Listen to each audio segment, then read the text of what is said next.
After 15 years of marriage, I thought I'd seen every side of my mother-in-law, Patricia. The disapproving glances at my career choices, the subtle digs about my parenting, the constant comparisons to her perfect daughter, Amanda. But nothing could have prepared me for the day she started being nice. It began 3 months ago with a phone call that left me staring at my cell phone in disbelief. "Margaret, darling." Patricia's voice dripped honey through the speaker. "I was just thinking about that delicious lasagna you made last Christmas. Would you share the recipe?" I nearly dropped my coffee. In 15 years, Patricia had never once complimented my cooking.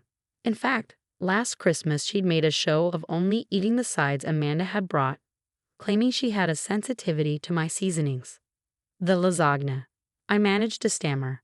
"Yes, dear, and while you're at it, why don't you and Michael come over for dinner this weekend? Bring Emma too. I miss my granddaughter." That dinner turned into weekly visits. Suddenly, Patricia wanted to hear all about my work at the publishing house. She asked Emma about her college applications. She even defended my parenting choices when Amanda made snide comments about Emma's gap year plans. "Emma's mother knows what's best," Patricia said firmly, shooting down Amanda's suggestion that a gap year would ruin Emma's future. "Margaret has always made excellent decisions for her children." Michael was thrilled. "See," he'd say, beaming at me across the dinner table. "I told you Mom would come around eventually." But something felt off. Years of emotional whiplash had taught me to be wary of Patricia's moods. "It's weird, right?" I confided to Emma one evening as we did the dishes. "The way she's suddenly being so supportive." Emma scrubbed a plate with unusual intensity. "Yeah, weird." Something in her tone made me look closer. My daughter's jaw was set in that familiar way that meant she was wrestling with something. "Emma, what aren't you telling me?" She shook her head. "Not yet, Mom. I'm still figuring something out. But just be careful, okay?"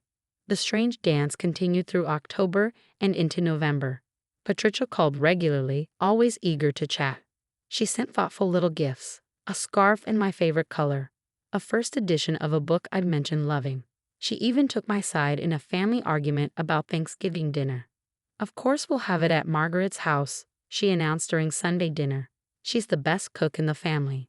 Amanda's face turned an interesting shade of purple. "But Mom, we always have it at your house." "Well, this year we're changing things up." Patricia patted my hand.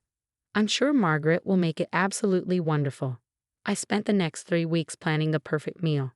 Despite my lingering unease, part of me desperately wanted to believe that Patricia had finally accepted me. That after 15 years, she could finally see me as a daughter rather than an interloper who'd stolen her son. The morning of Thanksgiving dawned crisp and clear.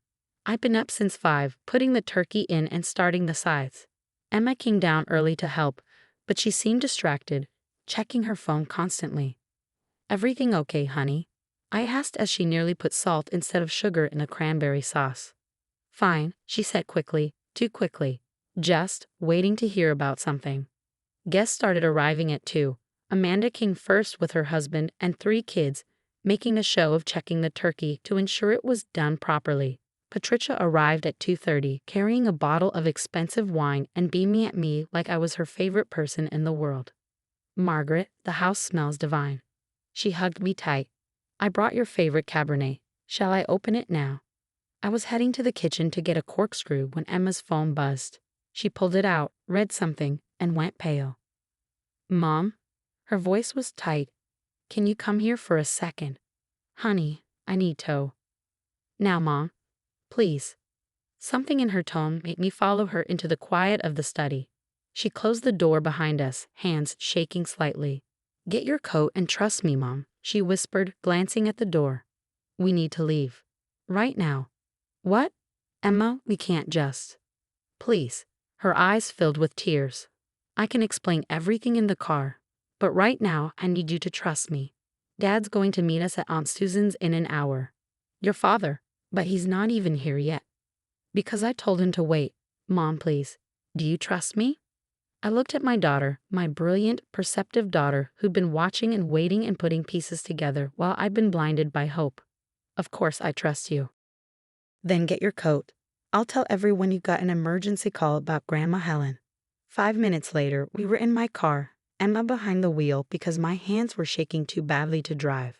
As we pulled away from the house, I saw Patricia watching from the window, her face a mask of confusion. Emma, what is going on? She grabbed a manila envelope from her backpack and handed it to me. Open it, but maybe wait until we're stopped at a light. You're not going to believe what Grandma Pat's been planning. My hands trembled as I opened the manila envelope at the first red light. Inside were bank statements, property records, and what looked like private investigator reports, all with my name on them. I found these in Grandma Pat's study last week, Emma explained, her knuckles white on the steering wheel. I was looking for stamps in her desk drawer when I knocked over a folder. These fell out. The first document was a detailed report on my maternal grandmother Helen's deteriorating health.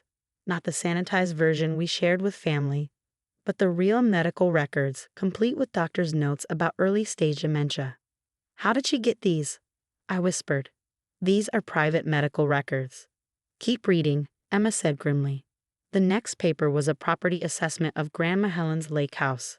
The one she promised to leave me in her will. The one I'd spent every summer in as a child. The one Patricia had casually mentioned would make a lovely retirement home during one of our recent dinners. 3 weeks ago, I overheard Grandma Pat on the phone with her lawyer, Emma continued. She was asking about power of attorney requirements for someone with diminished mental capacity. My blood ran cold as I pieced it together. She's trying to get control of Grandma Helen's assets before she passes, yes. Emma turned onto Aunt Susan's street. She found out about the lake house somehow. She's been buttering you up, trying to get closer to Grandma Helen through you. The last document in the pile was a half-drafted letter to an elder care attorney, written in Patricia's elegant handwriting. It detailed concerns about Grandma Helen's ability to manage her own affairs, suggesting that decisions about her care and assets should be handled by family members with more experience in these matters. That's why she moved Thanksgiving, I realized, feeling sick. She wanted to keep us away from Grandma Helen today. She's probably there right now, with her lawyer. No, she's not.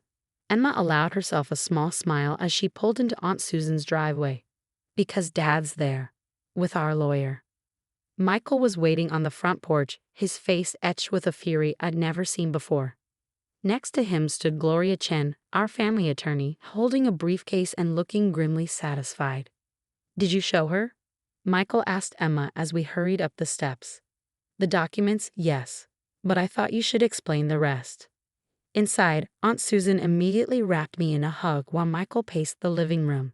I couldn't believe it at first, he said, running his hands through his hair. My own mother. When Emma showed me what she found, I hired a private investigator of our own. Gloria opened her briefcase and pulled out another set of documents. Patricia has done this before, she explained. 10 years ago, she manipulated her way into becoming power of attorney for her cousin Barbara.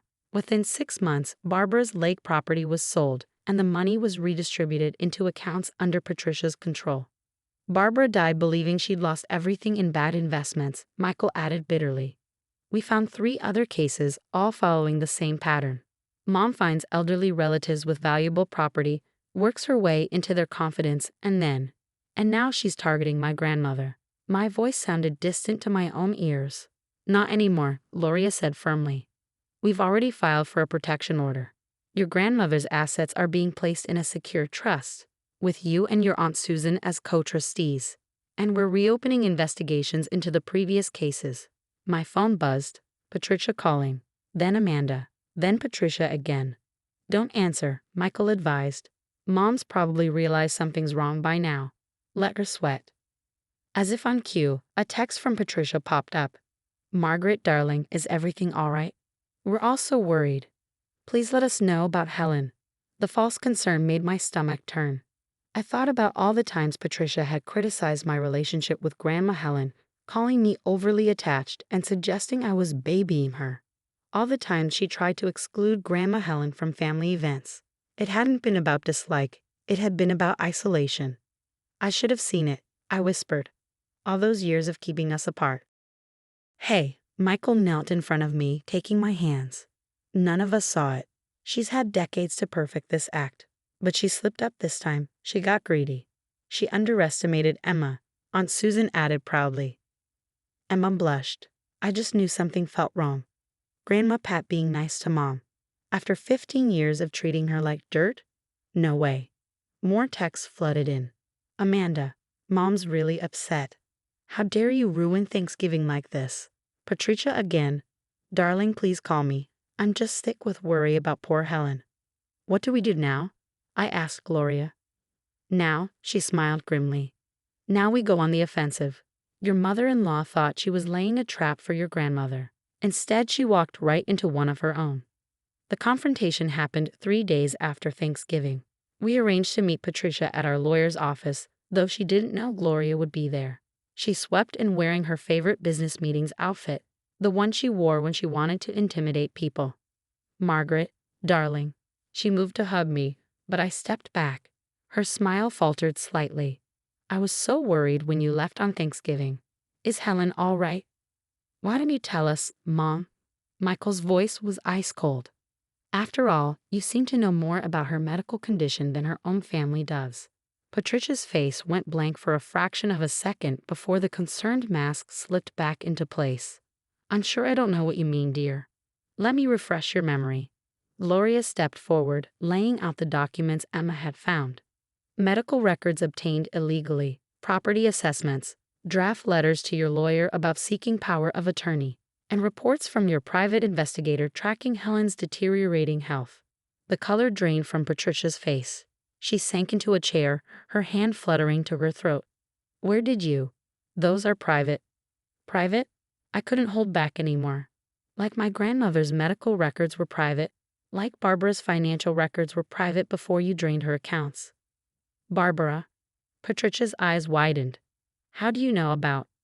We know everything, Mom. Michael's voice cracked. The cousins, the family friends, all of it.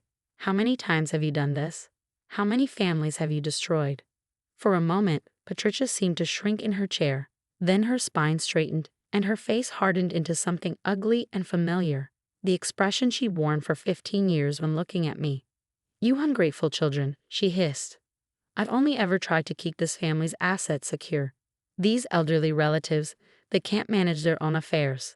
Someone has to step in, make sure the family wealth is properly protected. You mean stolen? Emma interrupted from the doorway. She walked in carrying another folder. I have the bank records showing where the money went, Grandma Pat. Every penny from every protected relative. Funny how it all ended up in your accounts. Patricia turned to Michael, her eyes filling with tears. Surely you can't believe I would. Michael, I'm your mother. Not anymore. Michael's voice was quiet but firm. You have two choices, Mom. Either you sign these papers agreeing to stay away from Helen and her assets, or we take everything we found to the police. All of it, every case, every victim. You wouldn't dare. But her voice trembled. What would Amanda say? What would the family think? Amanda knows, I said softly. We sent her copies of everything this morning. She's been calling for hours, but not to defend you. She wants to know if her husband's aging parents are next on your list. That was the final blow. Patricia's shoulders slumped as the fight drained out of her. Without another word, she signed the papers Gloria placed in front of her. If you come near my grandmother or any of her assets, I said as she stood to leave, if you try to contact her or us in any way, these files go straight to the police. Do you understand? She gave me one last venomous look. I should have known you'd turn my son against me. You never belonged in this family. No, Mom, Michael said, taking my hand. Margaret and Emma showed us what real family looks like.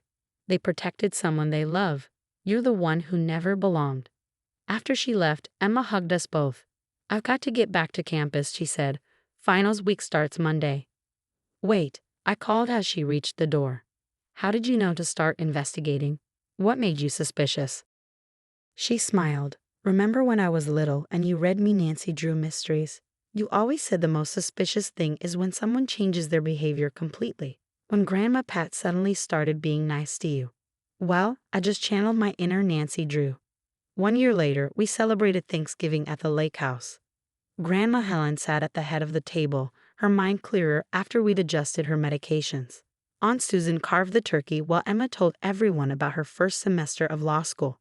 Michael's hand found mine under the table, squeezing gently. We'd heard through family gossip that Patricia had moved to Florida, And Amanda had cut contact after discovering her mother had been borrowing money from her children's college funds. Some days I felt guilty about breaking up the family, but then I'd remember Barbara and all the other victims of Patricia's schemes. "More pie, Margaret?" Grandma Helen asked, her eyes twinkling. "You always did make the best apple pie in the family." "Thanks, Grandma," I said, feeling the warmth of belonging, real belonging, wash over me. I learned from the best.